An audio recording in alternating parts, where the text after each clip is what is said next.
Hey guys, it's Solid Snack here, and I'm about to play Bloodstained Curse of the Moon. Before I start, I want to go through a couple of, announcements. So, immediately, I'm playing this game by myself. If you've watched some of my previous stuff, I've had my co-host, friend Dylan joining me. You know, he would always yell, "My name is Dill" at the beginning of episodes. Well, he's got a new job, so he's moving away, and so it's kind of not really viable for us to play games together, so I'm going to carry this from here on out by myself. So, getting started, this is Bloodstained Curse of the Moon. If you don't know what this is, it's essentially a spiritual successor to the old school Castlevania games, and I don't really have a personal history with Castlevania. I've always wanted to play those games, but I never really got the chance. I thought I'd get one with the NES Classic, but we all know how that went. So, anyways, I think we're going to get started here. So there are 6 different endings to this game and multiple ways to play. So I'm going to go through all of them, and that requires 6 playthroughs. And there's really only 3 playthroughs I would like to show. So, and then I would just show the other endings afterwards. So let's start on this save file, and we're going to play on normal mode. And that's, as you see, there's 3 different modes, and there's 3 different ways I want to playthroughs I want to do. You see what's going on here? Though I'm going to do normal first, and you unlock Nightmare and Ultimate by doing certain things. So we'll see how that goes, and I'm going to go play them in the order that I think is the best way to unlock them anyways. So I'm going to start off on normal difficulty, and I'm going to be using the veteran mode, because that's how I practice this game. So really, I got this game about a week ago, and I've already beaten it like 8 times. I really like this game. There was once a man who had been given the moon's curse by demons. That man was Angetsu. Wrapped in crimson garb with eyes like fire, he relentlessly pursued the demons who cursed him. As he journeyed from one pit of darkness to another, he would stop at nothing until he struck down every last demon in his path. One night, he sensed the looming presence of a great demon.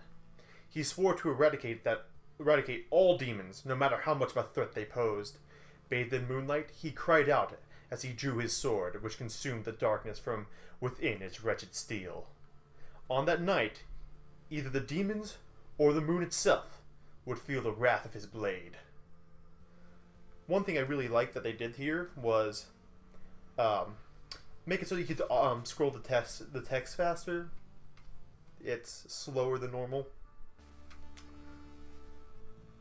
Alright, so immediately, we have a jump, we have a slash, and we can crouch and dodge. So, if you don't know anything about Castlevania, once you get into a jump arc, you can't change it, and you're stuck to it. So, put a ring on that baby, because you're committed. And you see that this is classic NES type graphics, and that's a staircase up there that we can't get to. So, this game, one of the coolest things about it is it has multiple paths you can go down and lots of replayability, which makes it really fun. And to climb upstairs, you just hold up. It's really simple, and it's just a really nice way to play. Can't jump up there because I don't have enough jump height, and these guys are infinitely spawning down here, which is a little annoying, but I'll be good. So the first thing you see up next to the character portrait is this sort of whip-looking thing, and that's your special attack. So if you see that number underneath score, the weapon number, it costs some of that, which you pick up by picking up these little blue drops. So there's different types of sub-weapons you can get, and you get them from these purple lanterns. So there's this one, which is useful in its own way, which it hits the ground and creates a black hole that does multiple hits. I don't really want to be wasting my weapon power, but I really wanted just to show those 2 off. And these guys can be a little annoying because they're infinitely spawning, and they're kind of homing on you, and in some situations they can move in at you, on you at a really weird arc that can be hard to deal with. So just be careful of that. And I am playing this on the Nintendo Switch, and this is the first game I'm doing the Let's Play of on my Switch. You seen my channel before, I've done Breath of the Wild, well, part of it, on the Wii U. Another thing to be careful of is, like the original Castlevania games,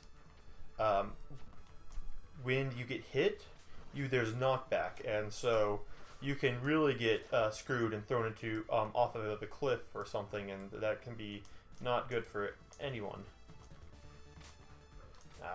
That was just unfortunate. Oh well. I'll be fine.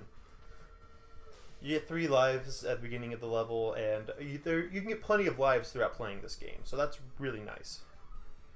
And be careful because these chandeliers fall, so you kind of want to... Oh, I didn't see that guy. You want to be careful as you go through here. I'm kind of rushing and being irresponsible with my life, and Doggo Boy is really mean, and that's my first death. Fantastic. I thought I had turned around to slash him, but I guess I missed an input. I'll try to take this slower now. Alright. If you use the whip power, you can also knock down the chandeliers on your own, so that you don't have to deal with them.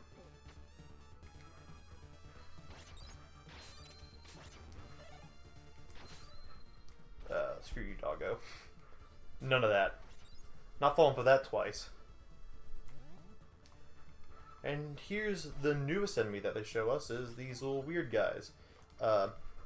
You can attack fireballs or any sort of projectile to get rid of them, which is nice. And these are also very similar to classic Castlevania enemies, and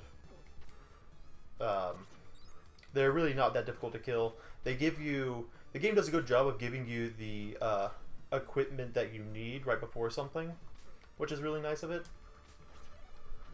Did that purple hit me? I hope not. But really, you don't need to use it. They give you another one of these little fire slip things here to use on this guy. It's at a pretty good angle, though you don't need to use it if you just jump down right here and hit him 5 times. It takes 5 hits to kill him, so keep that in mind. That those big guys really aren't that much of a threat. And right before bosses, they always give you a heart, which it's not a max heal, but it's like a halfway heal. And you want the whip for this fight in particular. The little spinny ground thing isn't that helpful.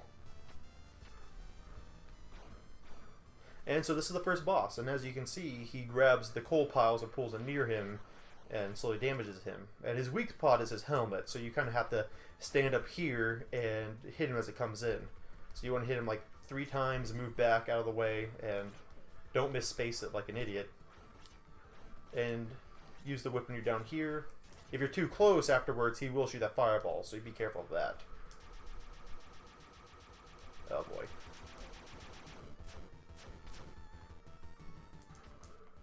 And he doesn't damage when he grabs it, so this is a pretty easy fight. So move back all the way. And get off. And when he does the fireball attack, what I've noticed is if you stand here, after you see the one fall on the top, just jump up there. That's the safest way to do it. Because the one that always falls last is the one that's on that second step.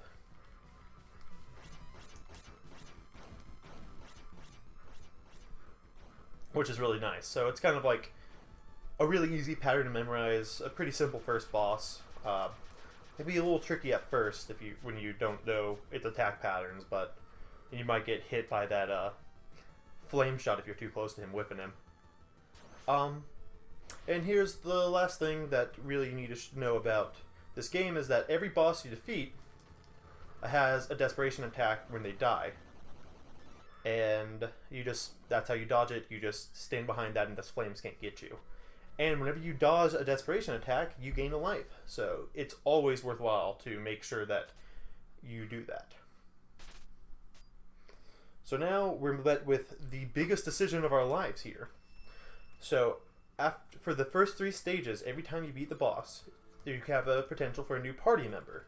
So if you have the party member join you, they have a separate health bar. You can switch between them anytime, so it makes your survivability increase and gives you more weapon options, which is really nice. Or or you can kill them by attacking like this, and 4 hits will kill them. And once you do that, you get these crazy cool powers that really make Zangetsu like extremely strong and really fun to play. And the third thing you can do is just ignore them, and that is by far the hardest way, because you'd either get a new party member, or you also don't get Zangetsu's power up. So each one of the all the endings are based off of how many characters you kill, leave behind, or recruit. So it's kind of interesting in that way, and it gives the game a lot of replayability value. Though for your first playthrough, just for how to unlock the modes and the easiest way to play through the game in the most efficient way, I would go through and kill everyone the first time. So I'm sorry, but I got a new soul art. And I really like that character, so it makes me really sad whenever I have to whenever I play through this way. Crescent Moon. So that's it gives you this aerial attack, and one of the things that is most important about this is, well, it's wide arc, which makes it really easy to hit enemies. But if you're coming down on an enemy and hitting them as it goes down, there's a potential for the attack to hit twice, which requires really good timing, but it's also really useful, and it can essentially one-shot some enemies that would otherwise be really annoying. And with that, we're about to head off to the second area, and I think that's good enough for an episode.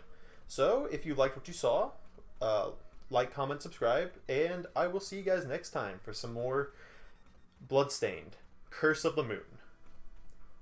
Peace out.